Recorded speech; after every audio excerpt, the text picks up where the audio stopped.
अभी ठीक है। जी। तक। ओके। तो बाबा कहते हैं, बाबा अपने पूर्ण परवानों को देख रहे, क्योंकि कहाँ तक परवाने बने हैं वो देखने आए हैं। वैसे तो परवाने शमा के पास जाते हैं, लेकिन यहाँ तो शमा भी परवानों से मिलती है ना। परवाने शमा के पास जाते हैं एक्चुअल में, वहां उसके ऊपर आकर्षित होते हैं, लेकिन यहाँ क्या बाबू बोलते हैं, क्षमा भी परवानों से मिलती है। आपको मालूम है, जो संपूर्ण परवाने होते हैं उनके लक्षण क्या है और परख क्या है? हर एक ने सुनाया, आप सबने सुनाया, वो यथार्थ है। मुख्य सार तो यही निकला कि जो परवाने होंगे वो एक तो क्षमा के होंगे, क्षमा के स्नेही होंगे, समीप होंगे, और सर्व संबंध उस एक के साथ ही होंगे। तो सर्व संबंध, स्नेही, समीप और साहस जो संपूर्ण परवाने होते हैं, उनमें यह चारों ही बातें देखने में आती है। तो आप सबको यहाँ भट्टी में किस लिए बुलाया है? जो यह चार बातें सुनाई है, वो चारों ही बातें अपने संपूर्ण परसेंटेज में धारण करनी है। बाबा ने चार बातें बताई है, संबंध, स्नेही, समीप और साहस। तो ये चार बातें हमें अपने संपूर्ण परसेंटेज में धारण करनी है। 1% भी कम न होना चाहिए। चारों बातों के ऊपर हम डिस्कस कर सकते हैं कि ये चारों बातें हम कैसे संपूर्ण धारण कर सके। एक 1% भी कम न होना चाहिए, बाबा कहते हैं। कई बच्चे कहते, हम है तो सही लेकिन इतने परसेंट। तो जिनमें परसेंट की कमी हो गई तो उनको संपूर्ण परवाना नहीं कहेंगे। वो परवाना दूसरी क्वालिटी का कहा जाएगा, जो कि चक्र ही काटने वाले होते हैं। एक होते हैं शीघ्र, एक ही बार क्षमा पर फिदा होने वाले। दूसरे होते हैं सोच समझ कर कदम उठाने वाले। तो जो सोच समझकर कदम उठाते हो रहेंगे, उनको कहेंगे फेरी पहनने वाले। बाबा क्या, बाबा अच्छे से डिस्क्रिप्टिवली बता रहे हैं कि जो भी बाबा बात कहते हैं, जो भी हमें करने के लिए बोलते हैं, उसमें हम क्या वो एक धक से कर देते हैं, या उसमें हम पहले सोचते हैं, समझते हैं, फिर कदम उठाते हैं? तो बाबा कहते हैं जो सोच समझ कर कदम उठाते हैं उनको कहेंगे फेरी पहनने वाले, चक्र काटने वाले। तो दूसरी क्वालिटी वाले परवाने कई प्रकार के संकल्पों, विघ्नों और कर्मों में ही चक्र काटते रहते हैं। तो आज पांडव सेना को भट्टी में बुलाया है। कहीं पर भी कोई फैक्ट्री होती है, तो जो बढ़िया फैक्ट्री होती है उसकी छाप लगती है। अगर उस फैक्ट्री की छाप नहीं होती है तो वो चीज इतनी नहीं चलती है ना। हम कोई चीज अगर परचेस करते हैं मार्केट से, तो हम चेक करते हैं उसके ऊपर कौन सी छाप लगी हुई है, मतलब कौन सा लोगो है, वो चेक करते हैं। अगर उस फैक्ट्री की बाबा कहते हैं, छाप नहीं है तो वो चीज हम नहीं लेते, इतनी चलती भी नहीं है। उस रीति आप भी जो भट्टी में आए हो, तो यहाँ भी छाप लगाने के लिए आए हो। ट्रेडमार्क होता है ना। आप फिर कौन सी छाप लगवाने के लिए आए हो? तो बाबा कहते हैं, संपूर्ण सरेंडर या संपूर्ण समर्पण का छाप अगर नहीं लगा तो मालूम है कि क्या होगा। ऐसे छापा न लगी चीज की वैल्यू कम होती जाती है। अंडरलाइन करना है हमारे ऊपर कौन सा छापा लगा हुआ है। उसी रीति से आप आत्माओं की भी स्वर्ग में वैल्यू कम हो जाएगी। तो अपनी राजधानी में समीप आने के लिए यह छापा लगाना ही पड़ेगा। माताओं को तो नष्टो मोहा का मंत्र मिला और पांडव सेना को संपूर्ण समर्पण का। पांडवों का ही गायन है कि गल कर खत्म हो गए, पहाड़ों पर नहीं लेकिन ऊंची स्थिति में गलकर अपने को नीचाई से बिल्कुल ऊपर, जो अव्यक्त स्थिति है उसमें गल गए, है ना। तो ये कितनी सुंदर बात बाबा ने बताई है। अर्थात उस अव्यक्त स्थिति में संपूर्णता को प्राप्त हुए। यह पांडवों का यादगार भी है। उस यादगार की याद दिलाने और प्रैक्टिकल में लाने के लिए भट्टी मिली है। संपूर्ण समर्पण किसको कहा जाता है? जो संपूर्ण समर्पण अर्थात तन मन धन और संबंध समय सब में अर्पण। अगर मन को समर्पण कर दिया तो मन को बिना श्रीमत के यूज नहीं कर सकते। अंडरलाइन। अगर हमारा मन बाबा को समर्पित है तो हमारे मन को बिना श्रीमत के हम यूज नहीं कर सकते। तो हम चेक करें कि क्या दिन भर में हमारा मन हम बिना श्रीमत के यूज करते हैं, है ना। अभी मन हमारा रहा ही नहीं है। अभी मन किसका हो गया? बाबा का। तो उसमें जितने भी संकल्प चले वो सिर्फ और सिर्फ श्रीमत के अनुसार ही चले।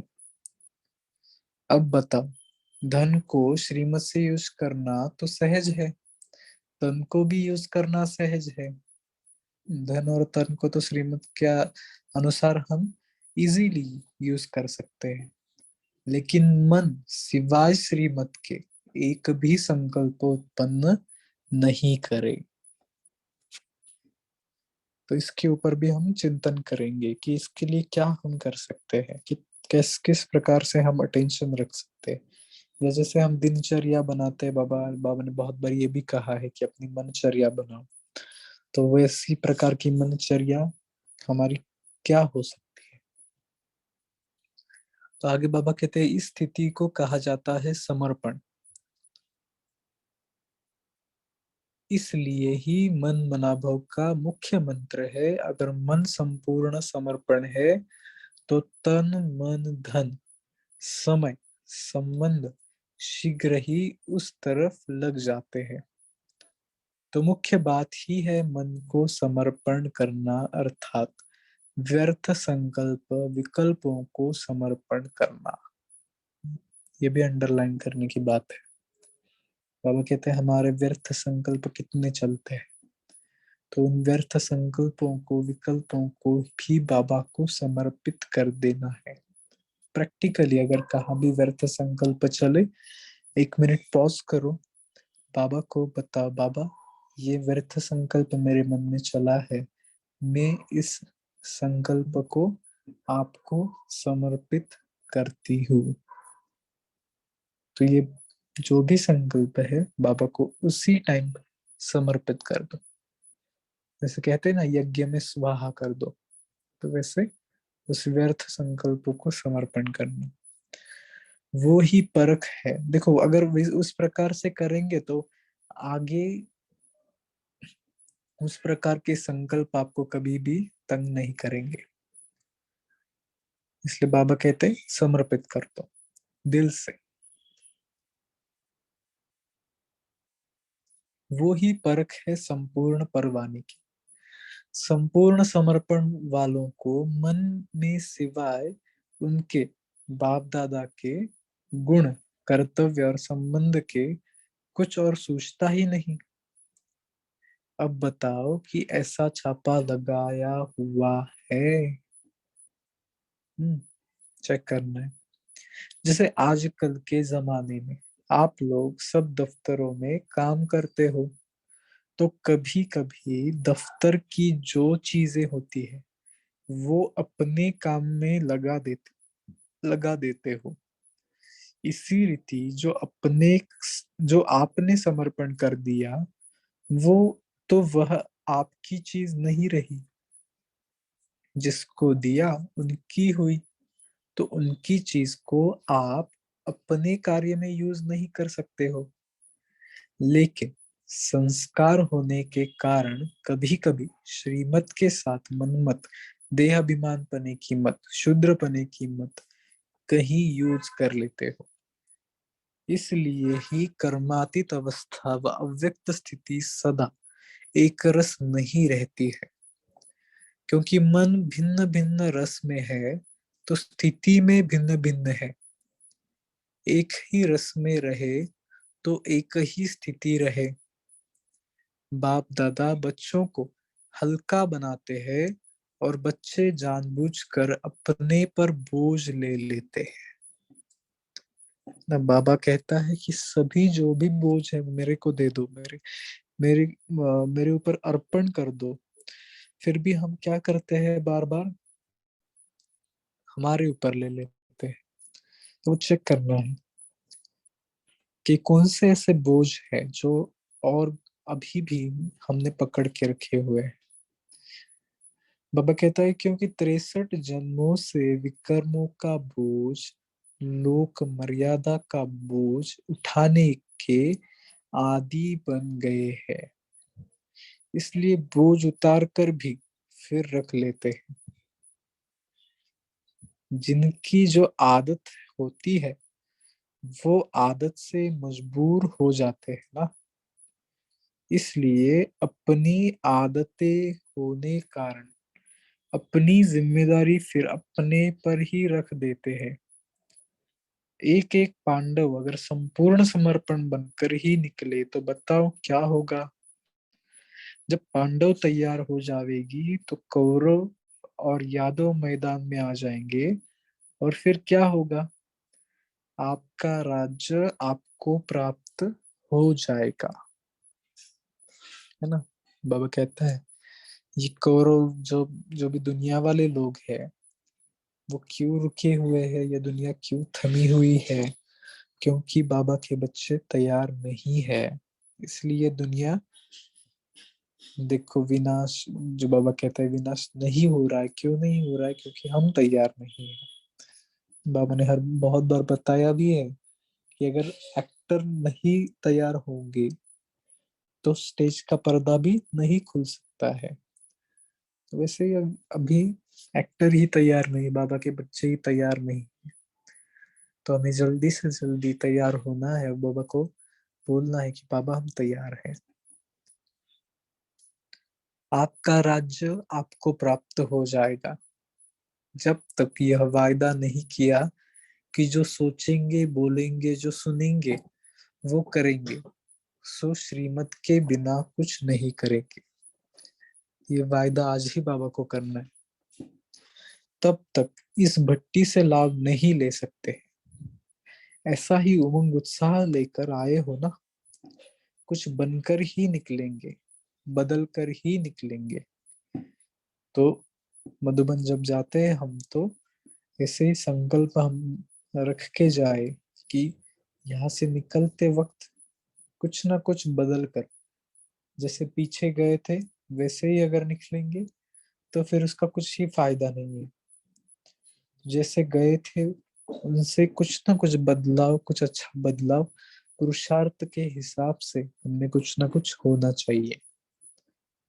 तो बाबा कहते हैं ऐसा ही उमंग उत्साह लेकर आए हो ना कि कुछ बनकर ही निकलेंगे, बदल कर ही निकलेंगे, ये सोचकर आए हो ना।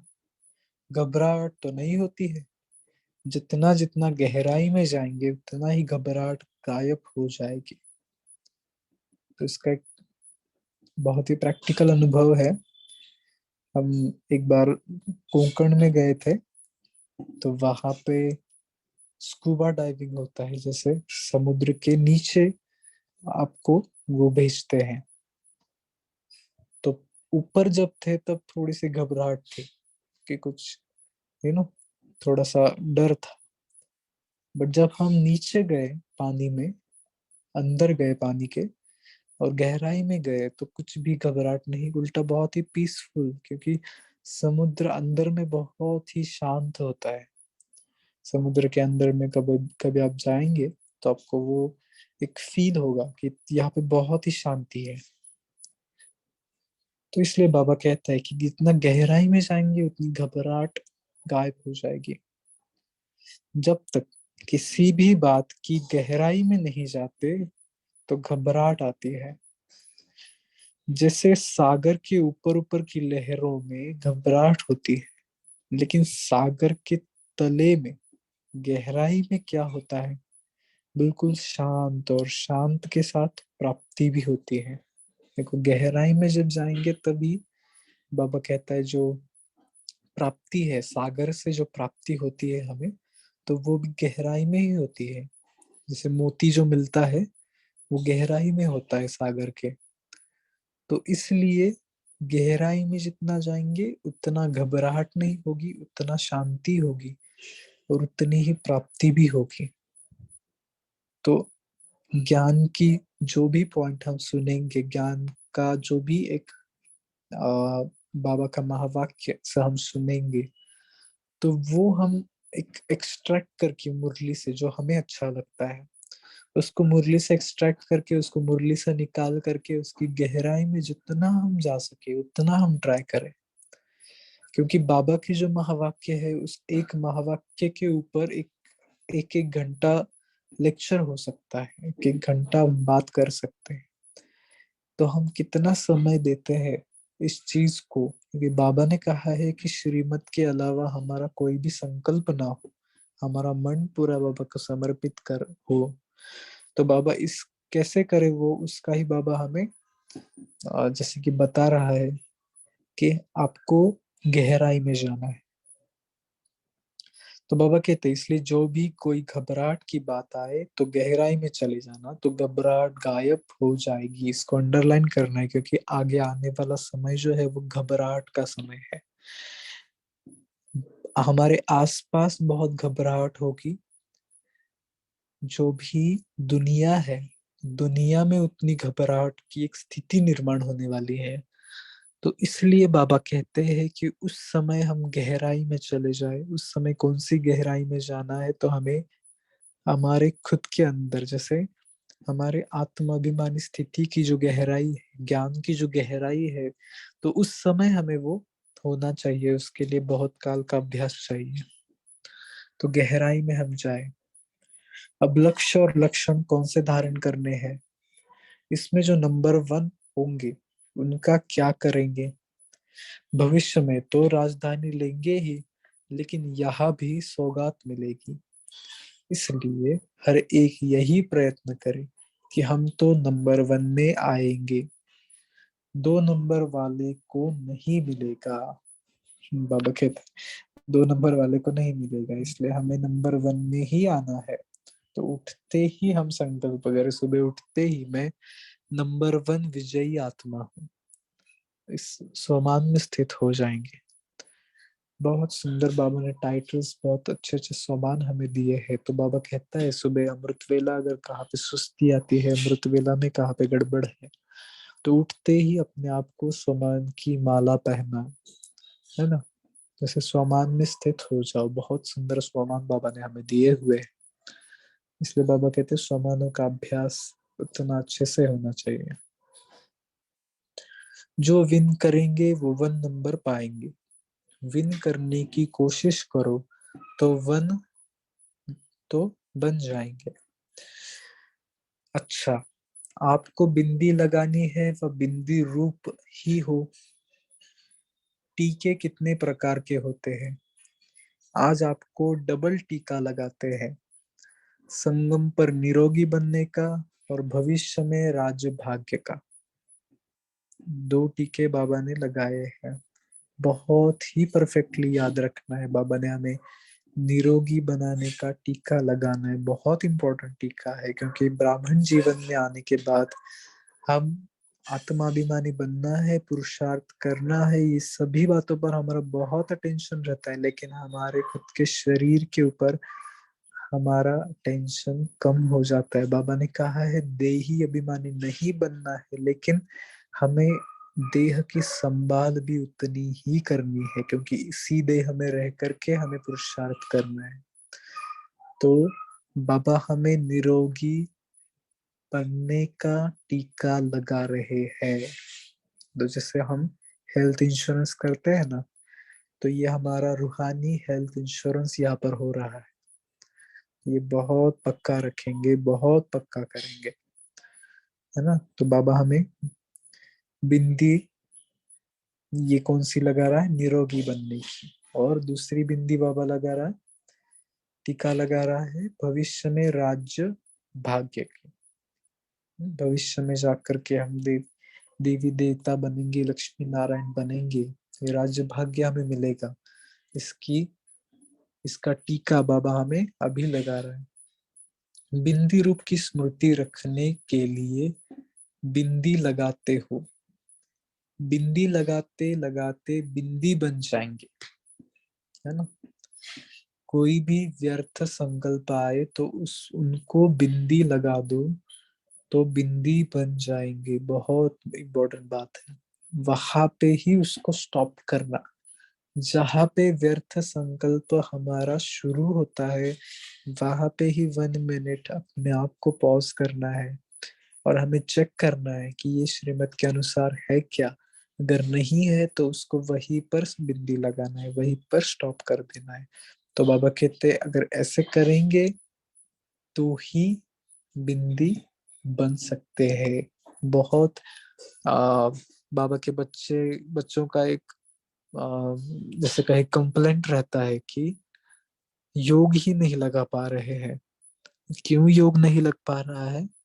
क्योंकि व्यर्थ संकल्पों को, विकल्पों को उसी टाइम पर जहां पर वो शुरू होते, पहला संकल्प, वहां पर ही अगर हम बिंदी नहीं लगाते हैं, तो बाबा कहता है बिंदी माना स्वयं को आत्मा नहीं समझ पाएंगे।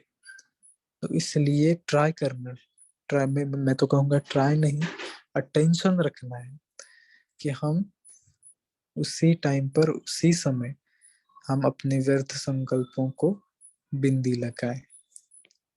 अच्छा, ओम शांति।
आज बाबा ने क्या कहा है सभी शेयर कर सकते हैं।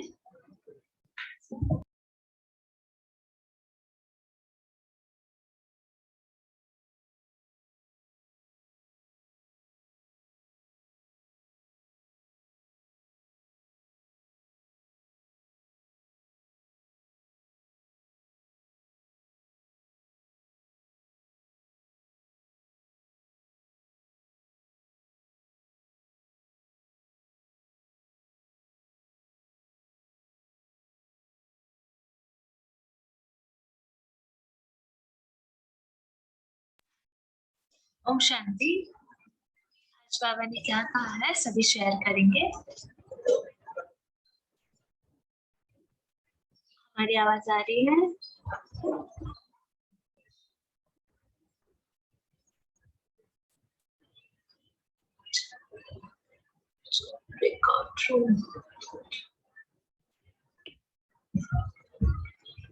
कोई एक लीड लेंगे यहाँ पे? हाँ जी नीलम बोलिए। तब तक हम जरा दूसरे ब्रेकआउट रूम में हेल्प चाहिए, हम वहाँ जाके शेयर करेंगे।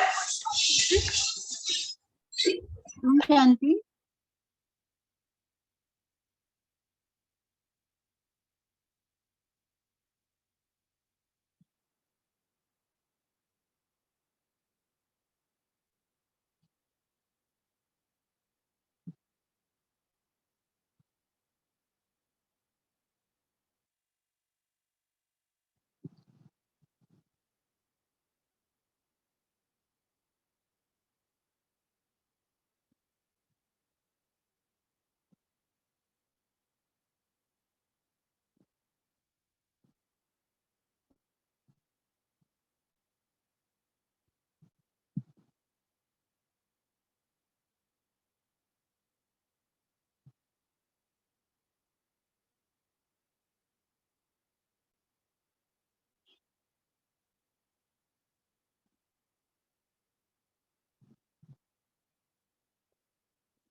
ओम शांति।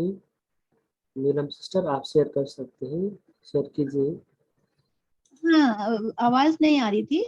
ओम शांति भाई जी, ये बाबा ने आज हमें बहुत अच्छा संपूर्ण समर्पण की निशानियां बताई हैं कि कैसे कैसे हम ये जो परवानों की स्टेज होती है उसके बारे में भी बताया कि 1% भी यदि कमी होगी तो हमारी क्वालिटी दूसरी हो जाएगी। तो हमें सभी परवानों को अपने क्षमा के ऊपर ऐसे समर्पित हो जाना है, स्नेही होना है और उनके समीप रहना है। समीप होने से जब हम बाबा की फरमानदार बच्चे बनते हैं तो हम समीप रहते हैं और सर्व संबंध भी बाबा के साथ रखने हैं। यही बाबा की बहुत अच्छी बात लगी। ओम शांति। ओम शांति। और कोई शेयर करना चाहते हैं तो कर सकते हैं। ओम शांति शेयर कीजिए। बाबा ने क्या बोला आज?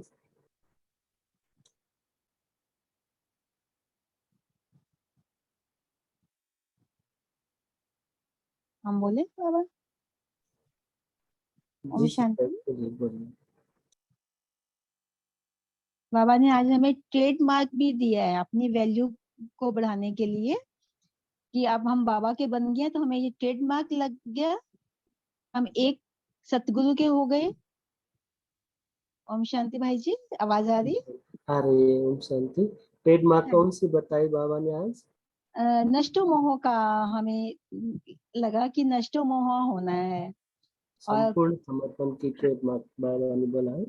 हाँ जी हाँ संपूर्ण जी, समर्पण की ट्रेडमार्क लगानी है। हाँ संपूर्ण समर्पण का।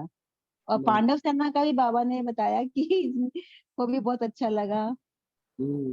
तन मन पांडवों धन और पांडवों को और माताओं को भी बाबा कुछ बोले। किसी को याद है माताओं को क्या बोला और पांडवों को क्या बोला?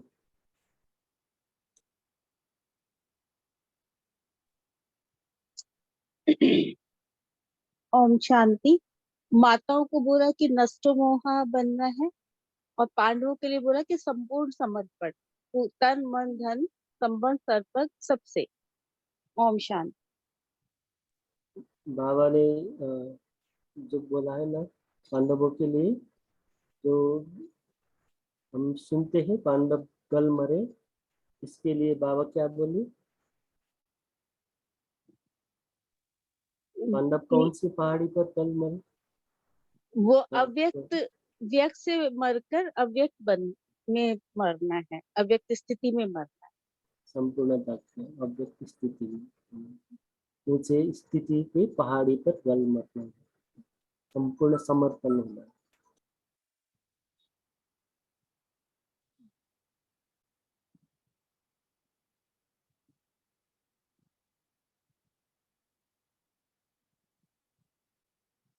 और कोई शेयर करें, क्या बोला बाबा आज मुरली में?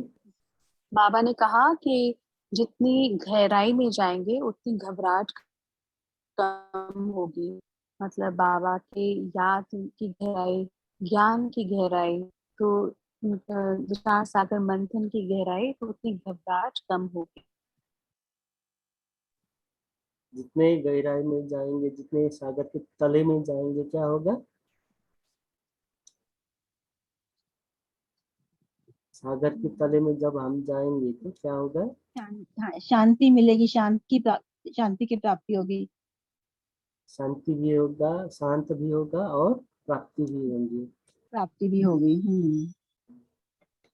तो इसलिए कोई भी घबराहट नहीं की बात आए तो गहराई में चले जाना है। कोई हलचल नहीं होगी। ऊपर हाँ ऊपर जी, सतह में होंगे तो क्या होगा? ज्यादा हलचल में रहेंगे। ज्यादा और हलचल जितना नहीं जितना होगी। हम तल में जाएंगे, गहराई में जाएंगे, उतना सागर शांत रहेंगे और वहां पे ज्यादा प्राप्ति भी होंगी। सागर से बाबा रिलेट कर रहे थे। अच्छा, और कोई? प्रमिला जी। हाँ, ओम शांति भाई जी। जैसे बाबा ने लास्ट लाइन में बोला कि कोई भी संकल्प, व्यर्थ संकल्प आए या कोई बात आए तो उसी समय बिंदी लगा दो, बिंदु हो, बिंदु बनकर बिंदी लगा दो। लेकिन मैं जो अपना एक्सपीरियंस ये बता रही थी कि मैं बिंदी नहीं लगा पाती थी। अभी मैं क्या करती हूँ, उसको ट्रांसफर कर देती हूँ। जो सिचुएशन है उसको बाबा के ज्ञान से वो रिलेटेड कर देती हूँ कि नहीं ये ऐसे है, ये इस वजह से है, बाबा ने इसके लिए ये कहा है, तो मुझे ऐसे नहीं सोचना है। बाबा को ज्ञान में उस परिस्थिति को यूज करके वो डाइवर्ट करती हूँ दिमाग, बुद्धि। फिर धीरे धीरे स्टॉप भी हो जाता है। तो नहीं तो व्यर्थ चलता ही रहता था, कितना भी स्टॉप करूं। लेकिन अब मैं जब बाबा के ज्ञान को उसमें कन्वर्ट कर देती हूँ, तो जैसे किसी ने मुझे बुरा भला ही कहा, फिर बाबा के ज्ञान की बातें ही यूज करके, ये तो उसमें रहते हैं, अभी कलयुग में है और अभी तो इनका पार्ट यही चल रहा है, तो इनसे उम्मीद नहीं करनी चाहिए, बल्कि इनको फूलों का हार पहनाओ, या मैं शांत रहूं तो इनको शांति का दान देना है मुझे, चुप रह के, और बात को चित्त पे नहीं लेके। ऐसे मैं अपने को रिवाइज कराती हूँ। मुझसे बिंदी लगाना अभी तक आया नहीं मुझको, तो उसके लिए मुझे थोड़ा गाइडेंस भी चाहिए। आपका एक्सपीरियंस बहुत अच्छा भी, और जो शेयर किया है वो बहुत अच्छा है। और बाबा ने बोला था कि कंट्रोलिंग पावर और मोल्डिंग पावर ना, कंट्रोल करना भी है और कंट्रोल नहीं हुआ तो उसे मोड़ना भी है। आप जो विधि अपना रहे हैं वो मोड़ने के आप अपना रहे हैं। और इसमें दीदी के जो क्वेश्चन है, इसमें कुछ किसी को कुछ कहना है क्या? जी भाई साक्षी। जी, जैसे बाबा ने कहा ना बिंदी लगाने के लिए, जी। तो बिंदी ये मेरा भी अनुभव है कि जिनके साथ हमारी बहुत ज्यादा अटैचमेंट हुई है, तो वहाँ बिंदी लगाना थोड़ा मुश्किल होता है। तो मतलब जितना हम देही अभिमानी होते हैं और अपने अटैचमेंट्स, मतलब जिनके साथ हमारा मोह है, तो हम अपने मोह को जब कन्वर्ट करते हैं कि वो आत्मिक प्रेम के साथ, स्नेह के साथ, अपनी डिपेंडेंसी खत्म करते हैं धीरे धीरे अपनी काउंसलिंग के साथ, कि बाबा पर ही डिपेंड।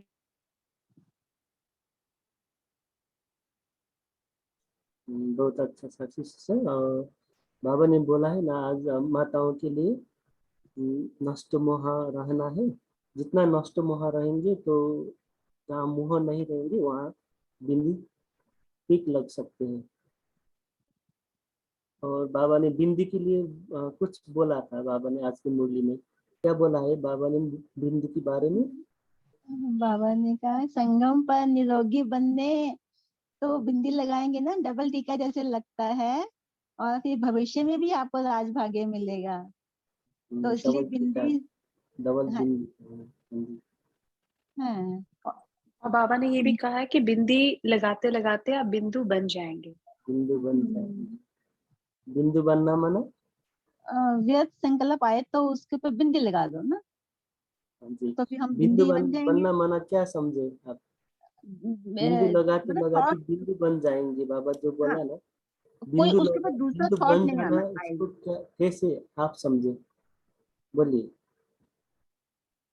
बिंदी लगाना, कोई उसके ऊपर अपनी थॉट्स दूसरे और नहीं आने चाहिए। कोई जैसे कहते हैं ना कि कहते हैं कि हमें ऐसे करता तो वैसे करता, जो सुना है उस पर थॉट लगाया, पॉज करना है, पॉज करके उसको नेक्स्ट सम्मान में अपने को चेंज करना।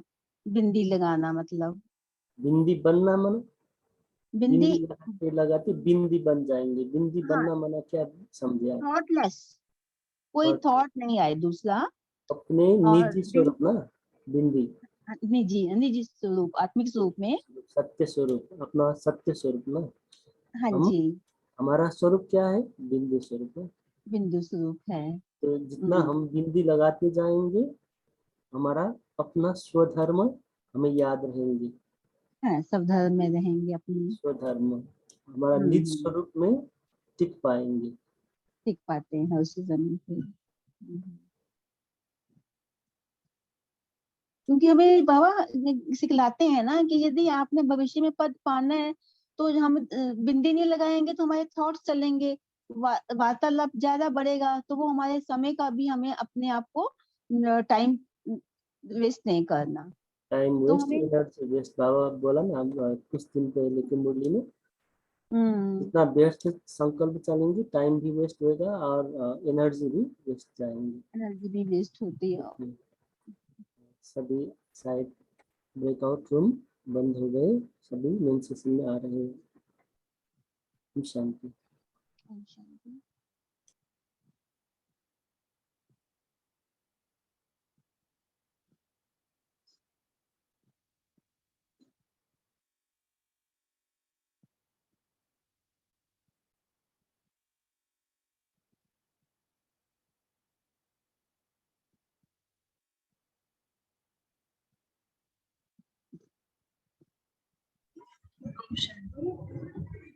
सभी मेन रूम, ब्रेकआउट रूम से मेन रूम में आ गए हैं। सो हमारे बीच वेदांत भाई आए थे और उन्होंने बहुत अच्छी रीति समारोह करी। तो होमवर्क आज का यही दिया हुआ है कि पूरे दिन में हम अपने आप को चेक करेंगे कि हमारे जो संकल्प है वो कितने श्रीमत अनुसार है। चेक करना है, श्रीमत अनुसार नहीं है तो उसको बिंदी लगाना है फिर से, और वो काउंट करना है कि दिन में आप कितने बार बिंदी लगा रहे हो, अर्थात ही अपना संकल्प जो है कितना श्रीमत से विरुद्ध जा रहा है ना। ओम शांति। साक्षी सिस्टर, आवाज आपकी इको होके आ रही है। हेलो, मैं ऑडिबल नहीं हूँ या? नहीं, अब ठीक है, ऑडिबल है।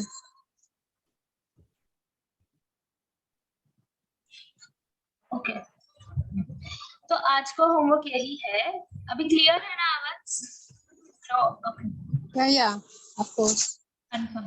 तो होमवर्क यही है कि पूरे दिन में हमें चेक करना है कि पूरे हमारे जो थॉट्स है वो कितने श्रीमत अनुसार है। अगर श्रीमत अनुसार भी नहीं हो तो उसको बिंदी लगाना है। तो हम कितनी बार दिन में बिंदी लगाते हैं उसको काउंट करना है और चेक करना है। और ये होमवर्क लेके कि कल अमृत वेले अपने आप को टीका देना है। कौन सा? निरोगी, ब्राह्मणात्मा और राज्य का तिलक, ठीक है, भविष्य राज्य का तिलक। तो आप सभी को भी बहुत बहुत दिल से धन्यवाद। आप सभी सेशन से जुड़े इसके लिए थैंक यू। कल मिलेंगे 8:30 बजे। Om Shanti, good night. ओम शांति। दीदी वो लास्ट वाला ओम आपने जो शांति बताया दीदी। ना वो क्लियर नहीं हो पाया, प्लीज फिर से रिपीट कर दीजिएगा। बिंदी वाली बात तो समझ गए, वो जो दूसरा आपने होमवर्क बोला वो अभी नहीं लिख पाए हैं, तो प्लीज फिर से रिपीट कर दीजिएगा। हाँ जी जरूर। अमृत वेले अपने आप को टीका देंगे, जो बाबा ने कहा ना तिलक लगाना है, निरोगी का और भविष्य राज्य तिलक, मतलब निरोगी ब्राह्मण, क्योंकि जब भी हम ब्राह्मण में बनते हैं तो कोई छोटी छोटी अवज्ञा होती है, तो उसके कारण इफेक्ट होता है ना। जैसे बाबा कहते हैं 1 का 100 गुना दंड पड़ जाता है, तो इसलिए हमें तिलक लगाना है ना। तो अटेंशन भी इसलिए बिंदी का दिया हुआ है, क्योंकि ब्राह्मण जीवन बहुत वैल्यूबल है, तो इसलिए ध्यान देना है अपने ऊपर। और अमृत वेले ये तिलक का प्रैक्टिस करेंगे। अच्छा, ओम शांति। जी ओम शांति। ओम ओम शांति।